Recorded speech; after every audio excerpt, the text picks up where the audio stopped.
Patrick, we've had to make some changes to this month's episode because, Yeah.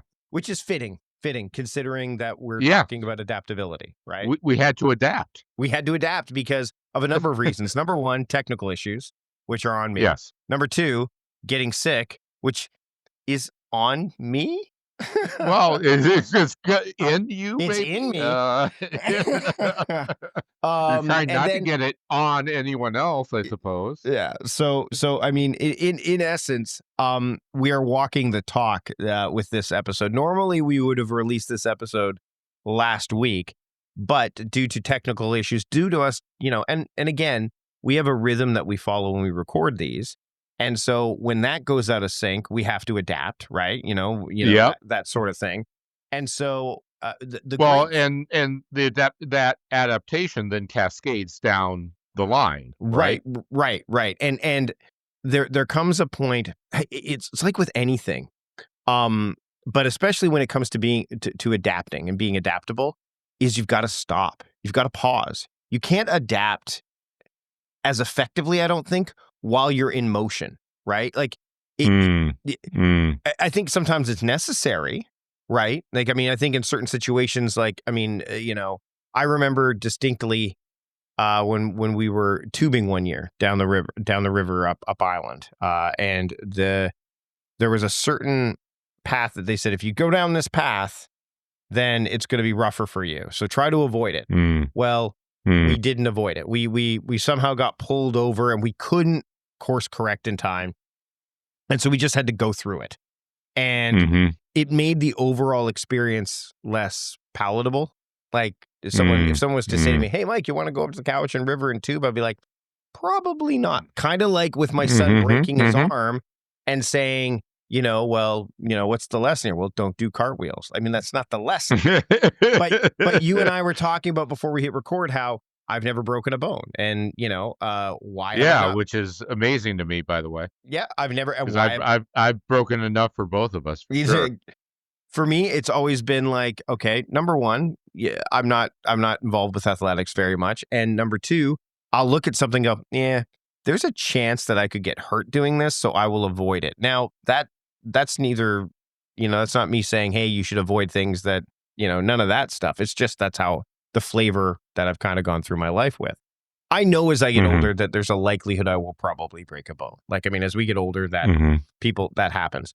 But but back to my point about adaptation and being adaptable is if you're able to pause, or slow down or outright stop, that's when the adaptability, you're likely to be able to make a better choice about what to adapt to or how to deal with what's going on so that you can adapt in a way that makes the most sense. Yeah, no, I agree. I think, in the episode that no one got a chance to hear, I was talking about how resilience comes into play, about being resilient, and about how, and my wife happened to write a good post on this talking about our daughter. We're in the midst, she's a high school junior. We're in the midst of looking at colleges and thinking about that. We're fully in the throes of that. And due to the state of Affairs. Affairs. Yes, that's the word, affairs, here in the United States. There's a lot of uncertainty happening with higher education. In brief, because we don't have a lot of time, I will just say that for those who are listening and may not know, colleges already were facing a long-term year-over-year decline in enrollment in general. Most colleges in the United States, enrollment has been slowly slipping, anywhere between 5 and 25% every year, or over the past few years. And what colleges were already facing before anything else was that beginning with the class of so the classes graduating high school in 2026, i.e., my daughter's class, um, with that incoming class of freshmen, there is what they refer to as the cliff. And the reason they call it the cliff is because they know that enrollment is going to tank. And how do they know this? Because they know in 2008 in the United States, there was a precipitous decline in birth rates due to any number of factors, but the main one that people focus on is the fact that also we had a financial crisis in 2008 that lasted for a few years and probably made people who might be considering having kids, made them hold off on having those kids because they were worried about the affordability of said kids. Um, and so there was already a natural decline in enrollment coming with that class. Add to that the fact that um, international enrollment is currently under attack, basically, and there are many international students that might have come to the United States to college who are deciding not to. There are existing international students here that are afraid to leave. Those that are leaving over the summer are not necessarily being guaranteed their student visas on return. In other words, these colleges, along with the natural decline in enrollment, along with the cliff, are also going to see a accidents or loss of international students as well. There's so much dynamic elements going on and so much uncertainty that it makes it really Right. tricky. The knowns, I mean, and you talk about this in the post, Yeah, yeah, the yeah. known unknowns, Known right? unknowns. So they Yes, knew what was exactly. coming because of the cliff, but all of these other elements that are at play now, which are not necessarily static at all and are changing Nope. at a rapid pace, Sometimes flip-flopping. hourly. Yeah, exactly. It makes it very difficult to make any kind of, concrete decision or know how to adapt because they may need to adapt again almost immediately. Right, and all of the things that they had been planning, their solution to the cliff was, well, we're going to reach out to more international students. Well, um, that's not an option really for them anymore. So Yep. now they're like, well, maybe we'll reach out to more rural, non-traditional students. Well, guess what? Those kids aren't going to have the money to go. Oh, and there's not going to be any aid for them. Because financial aid has basically been upended. Student loans have been completely blown up. Mhm. Like all of it. Like, so the only folks that really can say that they are safe right now as far as being able to go to college are those uh, with the means and Currently and enrolled. Currently enrolled currently that. enrolled. Yeah, yeah, yeah, Yes. yeah. And so all of this is to say that one of the things we are running into with my daughter's college search and one of the messages that we are talking about to her and to others is we don't know what her chances are. We to get into this school or that school or whatever. We don't know that school's ability to even make it through the next 4 years. We don't know any of this, and therefore we have to adapt. And sometimes, in our case, in that particular case, that adaptation is adapting to the uncertainty, right? Adapting to the idea, the, adapting to the I don't know, the known unknowns, right? And saying, okay, I don't know. So, hey, let's just apply. I don't know if you're with your GPA, and with your, ability to pay or whatever. I don't know if you'll be able to get into school. I don't know if it's worth applying. I don't know if you do get accepted if we can afford to pay. Like I don't know, but hey. let's just do it. Why not?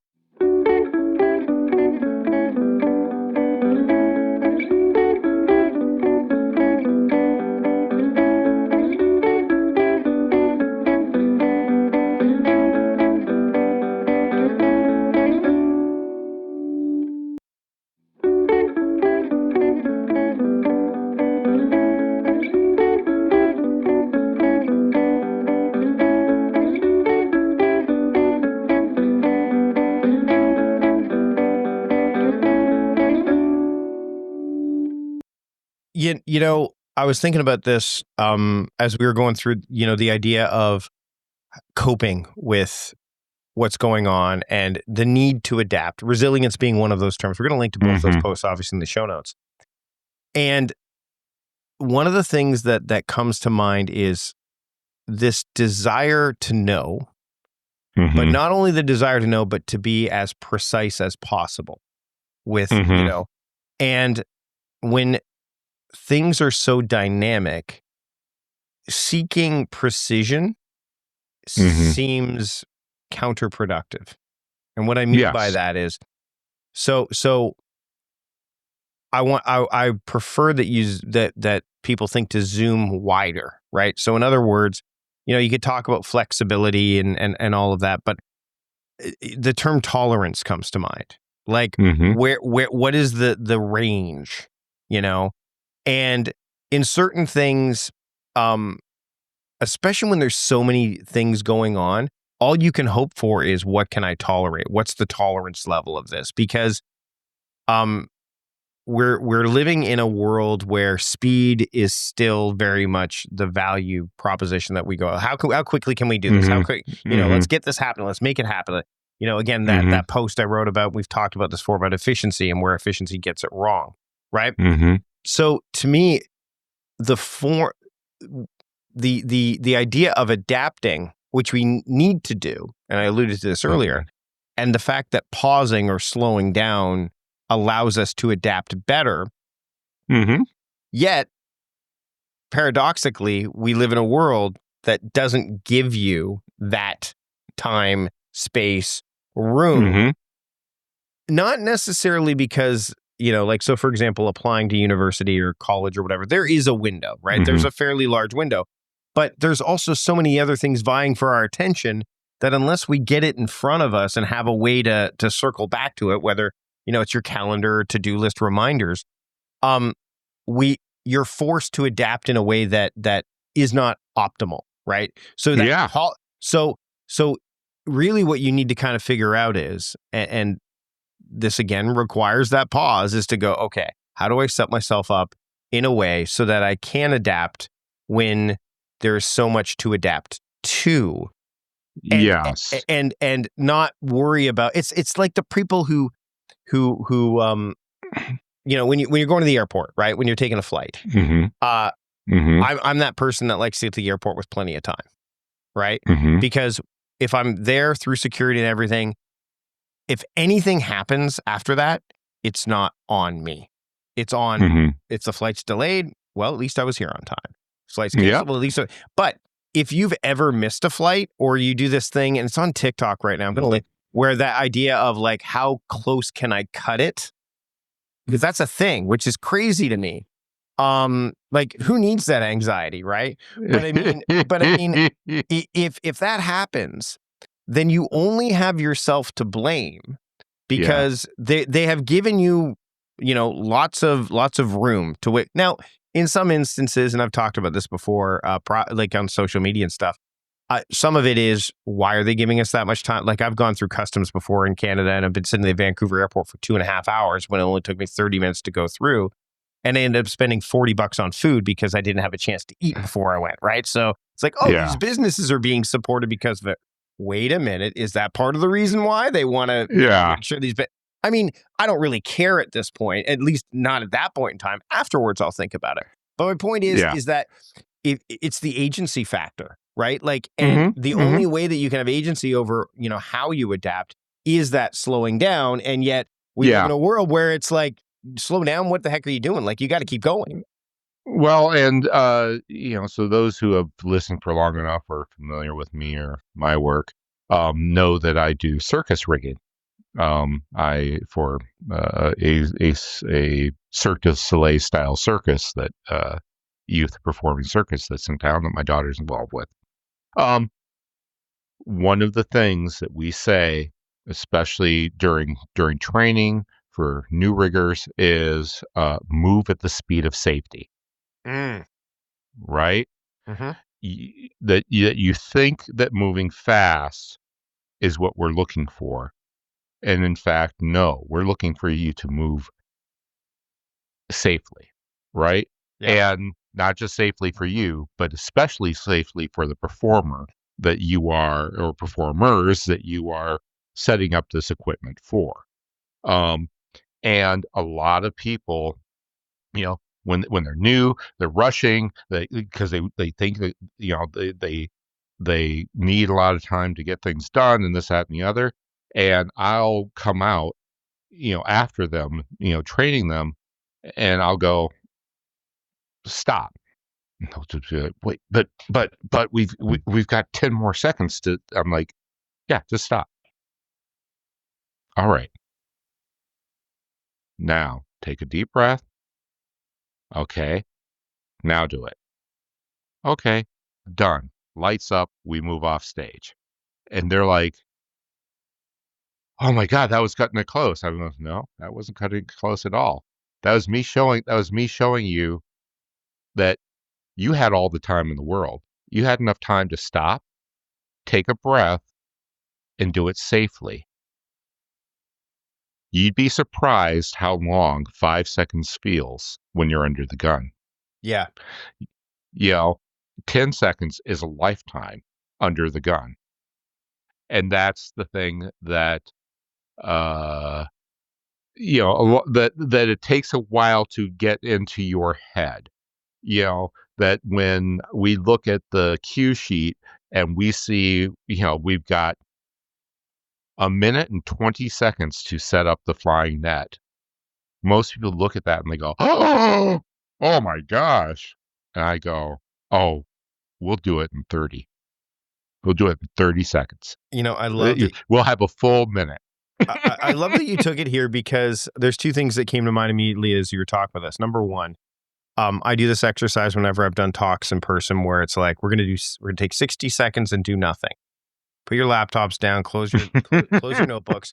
But not only that, I say do not. People are squirming 20 seconds in. I think the biggest key, though, no, you're right. But the biggest key is I tell them that they can't close their eyes. Do not close your eyes. Oh yeah. Oh yeah. You have to keep them open, because I mean, you want the environment around you to kind of, because we're off. That's what impacts us. The environment around us.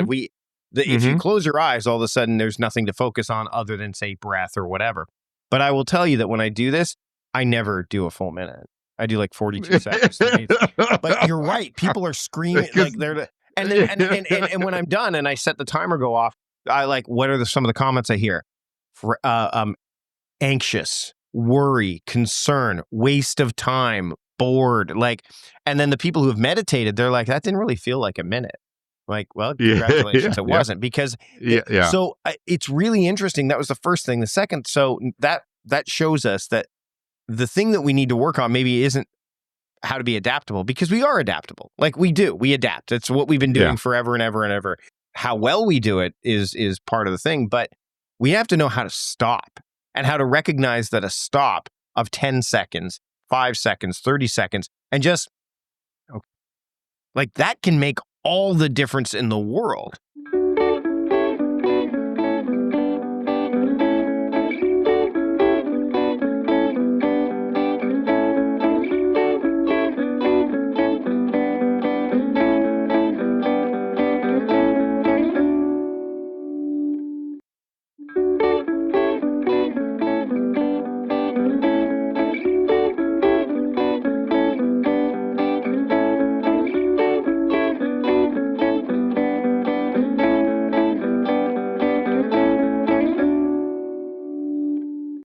The second thing I thought of was the idea of the kitchen sink with the faucet going, and think of the water flowing out as time flowing out, right? Like, if you want to fill the sink fast, you're gonna have it flow faster, right? And you may have to balance hot and cold or whatever. But if you want to fill the sink and you want to top it up properly, you're not going to pull the drain and let the water constantly flow so that you can do that. You're going to stop the flow or slow it. And depending on how quickly you want, you will adjust the flow. And that's really what, so if you think about stopping and even adapting to that degree, and again, I touched on tolerance as adjusting the flow, as going from like, because no one would run a bathtub or a sink or whatever full bore constantly, unless the drain was like a shower. Yeah, because the drain's there, but you've got to stop. You've got to adjust that. And I think so you've got to slow it down as it begins to get up to the top, right? You've got to, you've got to adapt to the, adapt the flow to get the accuracy. Have you ever stepped away? Okay, I love having a bath to wrap up my day. I just do. It's a nice thing. I don't sit there and watch the bathtub fill up. I start it running and I walk away. I know at this point what temperature to have it at, how the flow is, so on and so forth in my own home. When I've been in hotel rooms, I still do that, but I'm a little bit more conscientious about, and maybe I don't turn it up full blast. Maybe I have it lower because I can't gauge how quickly it's going to fill up. Is the bathtub size different? Is it smaller? Like that nuance, which we've talked about before. We are trying to command, control the wrong things. Oh, yeah. Yeah. And I mean, again, you have, back to your conversation about the universities, you don't have any control over what goes on. No, not at all. Not only do we not have any control over what goes on, but, there's not even, so, I mean, I guess the resilience piece shows up because it has to, because you don't have any control. You have to be able to deal with it. But yes, but, and you also need to be willing to accept and adapt to whatever the outcome is, right? So, and this has always been true. This, regardless of what this is, right? I mean, the truth of the matter is that anyone can decide they want to go to college X, Y, and Z. And they can, they can do the work very hard, get high grades, heck, be the valedictorian of their class. They can do all the right extracurriculars. They can write the perfect essay, write all this stuff, and submit it, and find out they don't get the college that the thought that they were doing all this work for, and that now, but they did get into these other two, and that's their choice. Pick one, right? They have to adapt to whatever the results are. That has always been the case, regardless of the outcome. And in fact, what my supposition is, or suspicion, I should say, more than supposition, my suspicion is that colleges will be forced to broaden and look at a whole different other set of metrics than what they have become used to, and that even that is going to be kind of changing year over year as they learn how to adapt with the fact that they are getting less applications. That the other thing that this incoming class that they have coming in faced was the fact that they spent 2 of their most formative years in middle school distance learning. Yep. Their social skills are in the effing tank. Because, so people talk about virtual classes, and like, there are pros and cons to that. There are lots of pros and cons. To circle back really quickly, because to bring it outside of the education for a moment is, again, we don't always get to adapt to what we want either. No.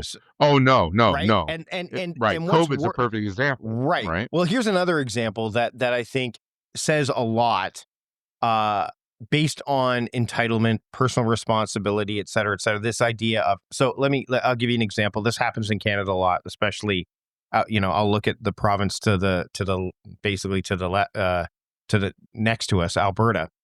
And when people complain about gas prices, right? And I'm not saying we shouldn't, because there is obviously factors in there, but when someone leads with, how am I going to fill my huge truck up with my gas?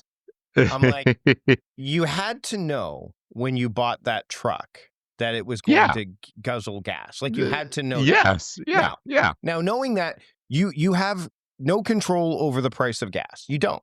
By the way, you could elect somebody in and it doesn't matter. And this is, by the way, not just a Canadian problem. Yeah. It's an American thing too, because it shows up all the time. It's right? It's an international thing. But sure. So was the fact you have to adapt. So what can you do? Well, one of the ways to adapt is to sell your truck. Sell your truck and get a car or a vehicle that doesn't do that. All right. Gets better mileage or whatever. Yeah. You could go full to the other side of things and go electric if you want. But what I hear more often than not is blame. Not, and again, it depends on the source. So I'm being very general here. But instead of going, well, I guess I'm going to have to pay a bit more for gas, or I guess I'm going to be more selective about where I drive, or it's, I bought this truck, I own this truck, I can't fill it up with gas because of the certain situation that's going on right now, which they may or may not have had control over. That's wrong. I should be able to do this no matter what. If you were to take that argument and put it in a whole bunch of other areas, it would seem absolutely ridiculous in a lot of other areas. But to me it does. I mean, I'm not going to tell somebody to go sell their truck, but because if they bought a truck, but you have to know what you got into when you bought that truck, just like you have to know what you got into when you bought that house at the mortgage rates that they were at. Like, adapting is something we all do. And we don't get to adapt. And increasingly you have the option of, well, the Ford F-150 Lightning is a big giant truck that is fully electric. Yes. You can have it, but you can have it both, right? Yes. It's also, about $70,000 with like base price, but that you can have it. But another distinction real quick, Patrick, is Amazon Prime, right? Now, I mean, I'll use that as an example. Prime all the videos used to be commercial free. Well, then they changed it. So now there's commercials. So my kids never grew up with commercials because streaming services just did not happen. Yeah. Right? Now they're like, wait a minute, what's this nonsense? And I'm like, well, it's a commercial, exactly. Right? What do you do with so there's two ways to adapt to that. Number one, you pay extra so you don't get commercials. And if you can afford that and that's what you value, go for it. Yeah. We don't. We're like, and also I come from a place of, hey man, to my son, I'll be like, after school cartoons, I'd be like, Transformers will be right back after these messages. And I would book it, grab a snack, go to the bathroom. And I would turn up the volume so you could hear the song come back. Oh, I got to get back. Yeah. Because you couldn't pause it. You couldn't do any of that. So you can do that. Like, there are so many things that you can do now. It's the old, I mean, I don't like to quote Louis C.K. because of some of the stuff he's done, but there is this story told with everything's better, nobody's happy. In those instances, like, to adapt would be either deal with the commercials and make them work for you, or pay to get rid of them. But there are choices there. And you bring up, you've both circled back around to my regular drum beating around choices. Also, I would be remiss if I didn't mention the most popular post on my old blog, Minimal Mac, was a post called TV is Broken, which is exactly about my daughter's first experience with commercials. But you said something quickly that I think is really important. Okay. And that is happiness. Are you going to fight to be right? Or are you going to fight to be happy? Yeah. Right? It's, everything is better. Nobody's happy, right? Well, nobody's happy because they're choosing. They're choosing not to adapt. They're choosing not to accept the things that are better, or to admit the amount of control they have over making a choice that might Mhm. be better or for them that they might be happier with. The, blame abdicates control. Yeah. And this is the thing that we all have to be very careful and aware of. It is very easy to point the finger at somebody else and say, "Is this, is that, is the other thing, this is the thing, this da da da da da."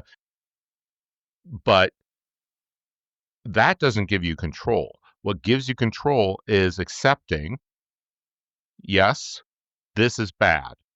Because the blame might be real. It might be that, name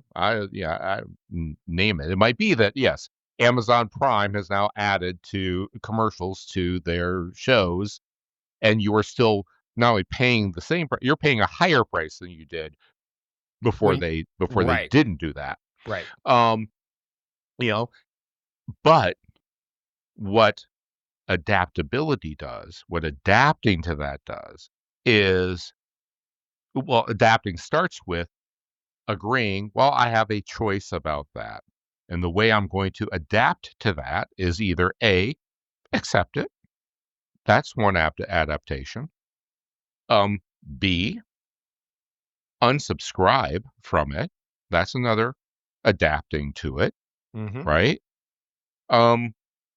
C is the one that you brought up with that we were forced to do as kids, which is, well, how can I use those, 3 minutes? And how nice it is that now, instead of last time, they actually have I don't know if they have this on Amazon actually, but I know they have it on Hulu. I know they have it on like HBO Max or some of the other ones where they have a little timer. It tells you how Yep. long the ad It is gonna does. It be, does. It does. And and so here's the you thing. know how much time you have. Well, and for us, we're like, I remember sitting going, I have to go to the bathroom, but I'll wait till the commercial break. You don't even have to do Sure, that yeah. now. You could just pause it, No, you right? could You could just pause it. pause it. Yeah, you could go anytime you want. So, But so you get what I'm saying, right? yeah. That adaptation, right? The reason that adaptability is important is because that's where your choices are. That's where you accept what the roadblock is, and you decide how you're going to overcome it. And to that end, at the adaptation, because we keep bringing that up, and some people go, but adaptation, isn't that a version? Yes, adaptation in this case is a version of how you adapt, of how you Yes. adapted to that. Um, Yeah. we're gonna wrap things up because, but we've built a lot of momentum. Oh, yes, for We had sure. this previous episode. We kind of used it as a springboard. This adaptation worked. I think this is a better conversation than we had No, no, last this time is a too. much this is definitely a better conversation, than we had last time. I think that the technology should screw up more often. Well, or I should just screw up or get sick more often. But we'll build There you on go. momentum next time because that's what we're going to talk about on our next episode of PM Talks. Momentum is the Yeah, next thing that we're going to touch on. yeah. Patrick, where can people keep up with the stuff you've got going on? Where do you want to send them? PatrickRhone.com. That's really the easiest place. That gets you out to all the other places. So start there. And as for me, of course, you know where to find me, MikeVardy.com. And if you want to pick up the copy of the Productivity Diet, MikeVardy.com/lit. By the time we record next time, Patrick, you should have the hard copy in your hands, which I look forward to That would seeing. be nice. I'll hold it up I and now I'm going to have to do the task that I've had to do a couple of times. So I use this wonderful app on the iPhone. And I'm going to save this as a teaser. I'll mention it the next episode. You'll have to wait. But I use this wonderful app on the iPhone that allows me to scan specific pieces of text from a book and put them into an app that I then can, like, if I want, I can print it out in a text file. I can blog about it. I can do all sorts of things with it. And it's wonderful. Uh, but what happens is if I'm doing that without a physical copy, if I'm doing it with like an ebook or what have you, what I end up doing is I get the physical copy and then I have to go to my app and then I have my highlighter and I flip to the page, then I physically highlight all of those things that I digitally highlighted. I couldn't do because I didn't have the book. So, so, uh, so that's going to be about 2 hours of my life I won't get back.